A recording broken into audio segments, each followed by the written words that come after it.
Bonjour les amis, bienvenue dans cette vidéo d'actu consacrée à l'Olympique Lyonnais.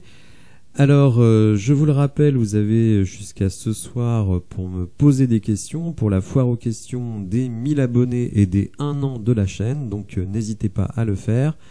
Je prendrai donc les questions qui me sont posées dans les commentaires de ce post sur l'onglet communauté et j'essaierai de répondre de la manière la plus exhaustive. Alors dans cette vidéo, je vais vous parler du mercato de l'OL, bon, qui est très calme, mais bon, quelques pistes et notamment le japonais Keito Nakamura. Donc on va regarder un petit peu le profil de ce joueur et voir que il y a énormément de clubs qui sont sur lui et des clubs contre lesquels on aura du mal à lutter.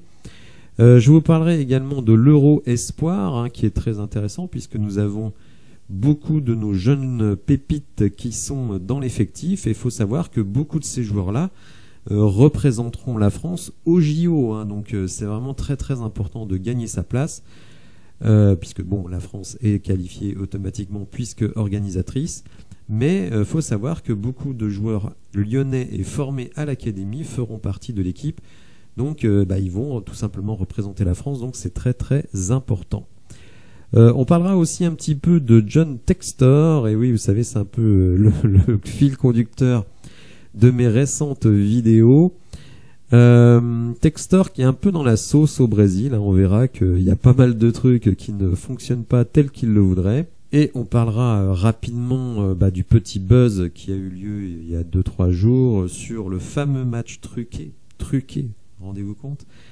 Alors premier sujet, Keito Nakamura, donc joueur japonais qui est un milieu offensif. On va regarder sa heatmap dans quelques secondes. Donc serait un joueur qui intéresserait l'OL. Alors un joueur, vous allez voir, a priori assez intéressant. Visiblement, la filière japonaise commence à intéresser l'OL après Matsuki, qui, selon le journaliste Bontempo, va signer à l'OL. Lui aussi donc est milieu de terrain. Matsuki étant plutôt un milieu de terrain box-to-box, alors que Nakamura est plutôt un milieu offensif à tendance ailier gauche. Donc on va regarder ça, mais vous allez voir que c'est un dossier sur lequel il va falloir jouer très serré. Parce que le joueur est extrêmement demandé, comme le dit cet article, puisque vous voyez que ni plus ni moins que Liverpool est dessus, Aston Villa et Burnley. Alors bon, s'il me paraît pas impossible de lutter contre Aston Villa et Burnley, face à Liverpool, ça va être très compliqué.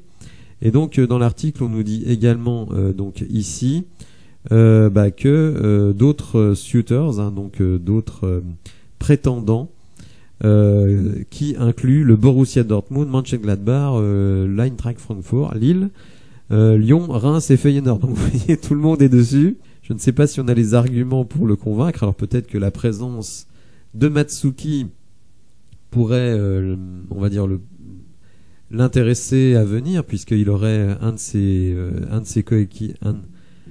de ses compatriotes dans l'effectif. Donc ça pourrait faciliter évidemment l'intégration. Mais vous voyez que quand on voit tous les clubs qui sont dessus, ça va être quand même un petit peu délicat. Alors le profil du joueur, on voit que bien qu'il soit droitier, il joue plutôt sur le côté gauche. Vous voyez sa heatmap donc cette saison. Il évolue actuellement en Autriche, à Lask. Il a un contrat jusqu'en 2025. Une valeur marchande d'environ 8 à 9 millions, on le voit ici. Bon, alors des notes SofaScore, alors bon, c'est des notes statistiques, donc il faut les prendre avec des pincettes, mais vous voyez, assez variables, qui partent du très moyen au très bon, mais une note sur l'ensemble de la saison de 7,11 qui est plutôt très bonne. Donc il a joué 31 matchs, 30 fois titulaire, 14 buts, quand même, ça c'est très très bien, 4 passes D, donc ça aussi on voit que c'est quelqu'un qui est quand même assez créatif. 8 occasions créées, donc là aussi c'est bien. On voit que c'est un type qui a des pieds, 68% dans le coin adverse, c'est pas mal. 52% dans les longues passes, donc ça c'est bien aussi. Et dans les centres, 22%, bon là on peut faire mieux. C'est un joueur qui, bon, est un petit peu modeste dans les duels, vous voyez, seulement 45%. 46 au sol et 35 de la tête, hein, donc il faudra pas compter sur lui pour aller mettre des buts de la tête. Mais bon, en ailier de débordement, pourquoi pas. On va regarder une petite vidéo du joueur pour essayer de se rendre compte de ce qu'il vaut sur le terrain. Donc on va regarder quelques petites images. Donc là vous voyez un petit dribble et une entrée vers le but. Là également il arrive à éliminer 2 défenseurs. Ici feinte de corps, feinte de tir et un bel enroulé. Bon après vous remarquez que la défense est quand même pas très agressive. Hein, c'est toujours pareil, bon ça reste des highlights, donc ses meilleures actions dans un championnat qui est quand même pas extrêmement fort. Donc il faut toujours relativiser, mais disons que voir des highlights, ça permet aussi de voir un petit peu comment le joueur évolue. Donc là, vous voyez un dribble et un enchaîné pied gauche, hein, qui n'est pas facile pour un droitier.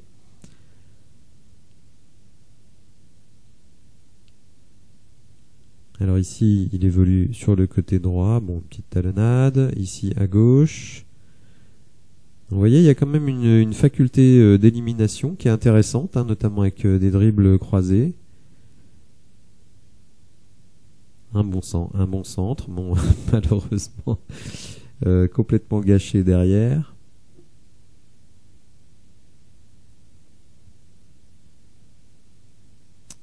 Bon, là on nous présente ça comme un highlights, mais bon, j'attends de voir la finition quand même. Voilà, bon but. Vous voyez, bon, un petit Joga Bonito. Encore un dribble. Là, il élimine 2 joueurs à nouveau. Pas mal, là. Gauche, dans un angle très fermé. Belle prise de profondeur. Je dribble le gardien, je termine pied gauche encore. Sur ce qu'on voit, c'est assez intéressant parce qu'on voit que c'est un joueur qui semble quand même très rapide, actif, qui a un bon pied droit, bon pied gauche, et qui a une vraie volonté de dribble. Donc bon, là aussi, il faut voir en condition, hein, ça reste des highlights, mais je dirais que sur le profil, c'est pas inintéressant du tout. On va regarder cette dernière action. Bon là, il a tenté un lob de 35 mètres. Vous voyez, hein, vraiment, il a cette volonté tout de suite d'aller dribbler, d'aller éliminer le joueur adverse. Alors, il vient d'être sélectionné pour la deuxième fois avec l'équipe du Japon. Donc bon, une piste à suivre, mais vous avez compris, il y a beaucoup de monde sur le dossier, donc ça va être très compliqué. On regarde cette dernière action. Voilà, donc pour Keito Nakamura, japonais, vous avez vu, profil pas inintéressant. Alors, le championnat d'Europe Espoir va démarrer dans 5 jours, hein, le 21 juin jusqu'au 8 juillet. L'équipe de France, évidemment, a des ambitions dans cette compétition.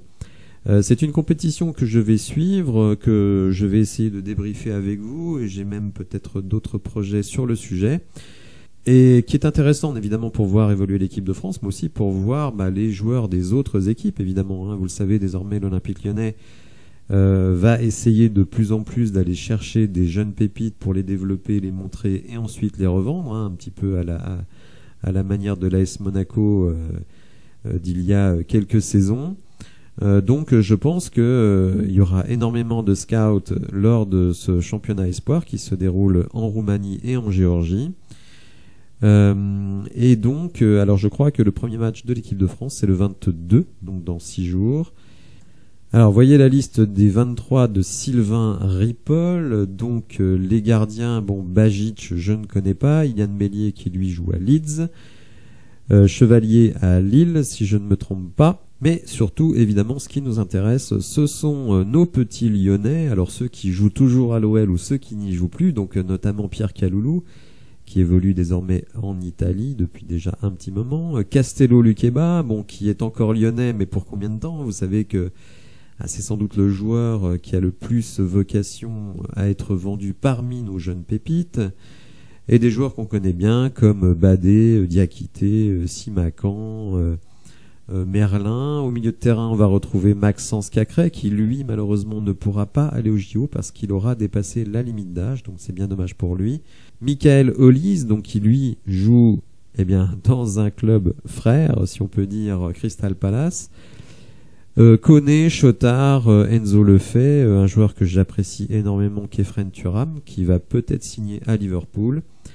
Et en attaque, Adli, évidemment Ryan Cherki, Kalimundo de Rennes, Bradley Barcola, bien entendu, qui a été vraiment la révélation de la deuxième partie de saison, Amin Gouiri, donc formé lui aussi à l'OL, et le jeune Eli Wahi, qui nous avait mis un quadruplé lorsque l'on avait rencontré Montpellier. Alors justement, puisqu'on parle de OL Montpellier, on va évidemment enchaîner avec la polémique de la semaine.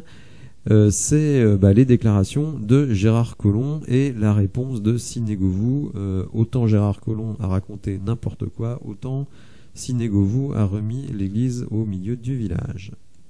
Donc vous le voyez, SoFoot titre Govou charge Gérard Collomb sur l'affaire du match entre l'OL et Montpellier. D'ailleurs, on ne dit pas le match truqué parce qu'effectivement, ça n'a absolument rien d'un match truqué. C'est un truc vieux comme le monde. Alors l'origine de cette anecdote, c'était sur le média Lyon Décideur et on demande à Gérard Collomb de dire une anecdote sur Jean-Michel Aulas. Le politicien a choisi de retracer le match qui opposait Montpellier à Lyon au soir du 20 mai 2003 pour la 37e journée de Ligue 1. Les deux équipes avaient besoin d'un petit point pour atteindre leurs objectifs respectifs, à savoir la course au titre pour l'Olympique Lyonnais et le maintien pour Montpellier. Ce soir-là, les joueurs auraient été ainsi mis au courant d'un petit stratagème afin de lever le pied pour assurer un match nul. Et alors que tout semblait se passer comme prévu, avec une égalité au tableau d'affichage, Juninho a offert un frisson aux dirigeants en plaçant un coup franc sur la barre transversale, faisant entrer Aulas dans une rage profonde. En tribune, Jean-Michel Aulas était fou de rage. Il a tout de suite voulu le faire sortir du terrain. 3 minutes plus tard, Juninho était sur le banc, ajoute Collomb. Alors avant de lire la réponse de Govou, on va voir évidemment que si Jean-Michel Aulas et Louis Nicolin, on va dire, avaient convenu du fait que faire match nul, c'était positif pour les deux équipes, les joueurs, en tout cas dans le déroulé du match, n'en ont absolument pas tenu compte, parce que justement, si Juninho a failli marquer un but, ça veut bien dire que les joueurs y jouaient le jeu. Seulement, évidemment, quand vous arrivez à quelques minutes de la fin et que le score arrange les deux équipes, écoutez, c'est vieux comme le monde. Ce n'est pas du trucage, c'est simplement d'utiliser un résultat qui convient à tout le monde au meilleur de votre intérêt. Et moi, j'appelle pas du tout ça un match arrangé. D'ailleurs, c'est exactement ce que va dire Sidney Govou, donc en réponse à cette soi-disant magouille. À 1-1, évidemment, que ça arrangeait les deux équipes, donc on n'avait pas forcément besoin de jouer, mais ça ne s'appelle pas un match truqué. Il faut arrêter de raconter n'importe quoi. Il suffit de regarder tous les matchs de fin de championnat, et il y a des matchs où le résultat arrange les deux équipes, donc il ne se passe rien. Je me rappelle d'un match de Bordeaux, alors je ne sais plus contre qui, mais où carrément pendant 30 minutes, les deux équipes ne jouaient plus du tout. C'est-à-dire ne faisaient même pas semblant, hein. C'était passe à 40 mètres du but. Et surtout, on ne va rien tenter. Car personne n'a envie de s'exposer. Nous, si on perdait, on n'était pas champion. Si Montpellier perdait, il descendait. Bon, donc là, je trouve que Collomb, il aurait mieux fait de se taire. Alors, on va terminer par les pérégrinations de John Textor dans le football. Hein. Textor a sa vision des choses, mais parfois, elle vient se heurter à la réalité. Et donc, il a pas mal de petits soucis au Brésil. Alors, vous savez qu'il vient de virer le président de Molenbeek. Donc, en Belgique, on suit aussi donc les affaires de John Textor. Et là, Florent Malice nous raconte bien que Textor est énervé. On apprend ici que John Textor s'est vu refusé par le conseil. Alors, on dit le conseil d'administration. En fait, c'est le conseil de surveillance.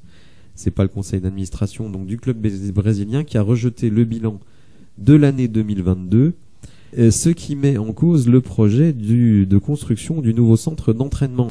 Alors il y a donc un autre problème pour John Textor à Botafogo, puisque la justice rejette le nouvel accord RCE de Botafogo et détermine le paiement de 6,5 millions de reais, donc ça c'est la monnaie brésilienne. Alors pour résumer l'histoire, quand John Textor a repris Botafogo donc en début d'année 2022, le club avait des dettes fiscales et sociales et ces dettes avaient été échelonnées sur 10 ans. Et à un moment donné, John Textor, ça l'a agacé, donc parce que les taux d'intérêt avaient changé, etc., etc. Donc il a arrêté de payer. Il a dit j'arrête de payer parce que je veux qu'on négocie un plan sur 18 ans. C'est-à-dire que le plan a été validé entre le gouvernement, enfin les autorités brésiliennes et Botafogo sur 10 ans. Et lui il dit oh non, je préfère 18 ans donc j'arrête de payer. Donc finalement tout cela est parti en justice. Évidemment l'accord voulu par Textor a été rejeté. Et le voilà donc à devoir payer via le club de Botafogo une indemnité de 6,5 millions de reais. Vous ferez la conversion, bon, c'est pas une somme énorme. Mais bon, ça décrit aussi un petit peu le personnage. Petite anecdote encore sur John Textor. Il y a des droits télévision évidemment pour le championnat brésilien, mais c'est un vrai foutoir absolu. Et dans un premier temps, il avait donné son accord pour que une partie des droits télé aille à un certain organisme. Il a trouvé que cet organisme-là n'était pas assez rapide dans sa prise de décision, donc il a dit bon bah écoutez, les droits télé des matchs de Botafogo, je vais les distribuer moi-même via l'application Fubo TV, qui est une application qu'il avait achetée il y a quelques années pour diffuser du sport. Donc vous voyez un petit peu que Monsieur Textor, je pense qu'il a eu les yeux plus gros que le ventre. Avec 4 clubs, alors bon, il n'est pas au quotidien à Crystal Palace, mais j'ai l'impression qu'il est un petit peu dépassé par le gros groupe qu'il a créé en à peine 1 an et demi. Il faut quand même se souvenir que les premières acquisitions de John Textor, c'est début 2022. Voilà, j'espère que vous avez apprécié la vidéo. Si c'est le cas, n'hésitez pas à la liker, à vous abonner à la chaîne, et je vous dis à bientôt pour de nouvelles infos. Merci, au revoir.